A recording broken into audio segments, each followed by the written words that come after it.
Every day with YouTube TV, we put you in the jury box.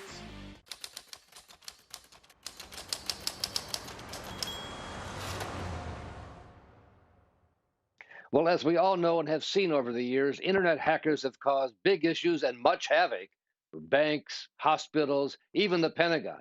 Well, this week we're learning about a new target of the hackers. America's far-right, white nationalist hate groups have relied on secrecy as they have tried to recruit new members and organize. But now one of the websites they have used to spread their ugly messages has been hacked. It's called Epic, and now all of the names and locations and plans of these groups have been made public.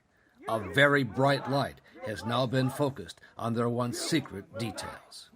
To learn more about this, we're joined now by Mia Bloom, the International Security Fellow at New America and a professor at Georgia State University, and Stephen Monacelli, the freelance journalist who first broke the story. Stephen, tell me and tell our listeners why this is so important. What is Epic? So Epic is a web service provider. Now, they provide these services to a wide range of clients, but over the years, they've become considered a haven for far right-wing and hate group content. So we're talking about QAnon, conspiracy theories, white supremacists, and more. And so it is, not just your average everyday web provider, you could say. And when they were hacked, what information came out? So, it's been described as an embarrassment of riches or the Panama Papers of hate groups. It's a wide range of information, but I think most interesting to researchers and journalists is basically the entire customer base of the company, allowing for people to understand who actually was behind a lot of these websites that previously had been anonymized in terms of their ownership. So it's a kind of who's who of America's hate groups? You could say that. Mia Bloom, you've written a book now, Pastels and Pedophiles, about QAnon. What's the impact on these groups of this huge leak?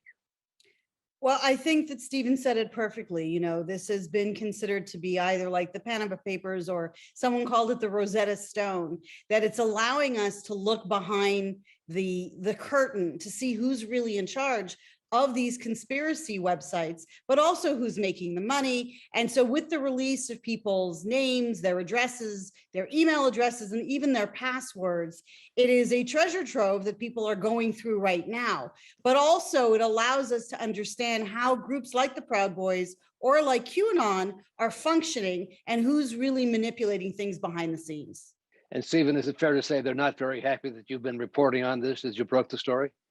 No, I don't think so. A customer of Epic who runs a website that basically all it does is dox people, which if you don't know what that means, it's effectively publishing things like someone's address, as well as perhaps even defaming them as a pedophile, and then directing harassment their way. So this individual who's been reported on by the Washington Post recently, his name's JoeyCamp, and he's been harassing me nonstop via text, defaming me, and basically spreading misinformation and disinformation about the nature of this hack since I first reported it. I got my first message from him 3 hours after I broke the news.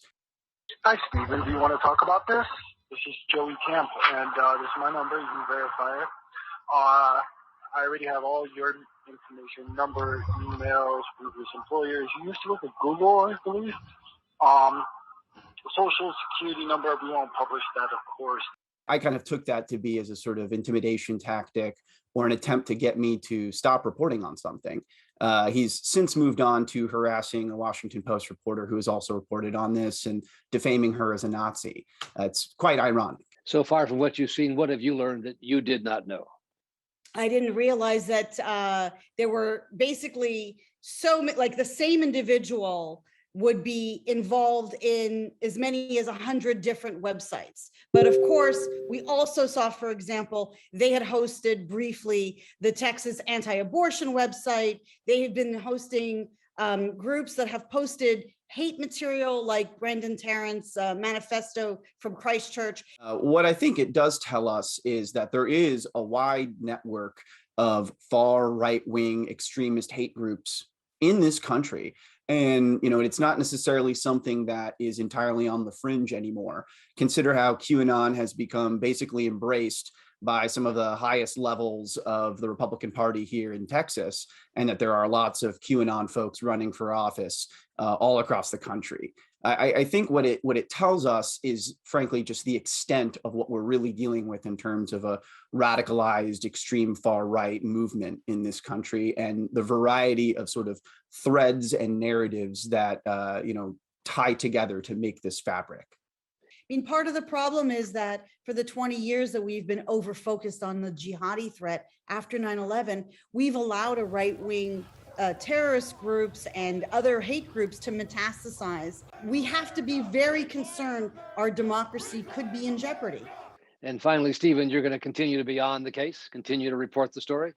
I fully intend to. I think the upshot of this story will, be falling down for weeks, months, years. There's simply just too much to be adequately reported on within a short period of time. And, frankly, for whatever reasons, the mainstream media has been a bit slow to cover some of this story. It's really only hit the Washington Post and CNN. So I think there will be plenty of time for larger institutions with more resources to be able to dedicate their focus to, digging out the stories that are still yet to be uncovered. Well, Stephen Monacelli, hats off to you for excellent reporting. And Mia Bloom, as always, thanks for joining us here tonight. Coming up next, this week's winners and losers in the media, as chosen by the editors of Mediaite. You're watching Brian Ross Investigates on the Law and Crime Trial Network.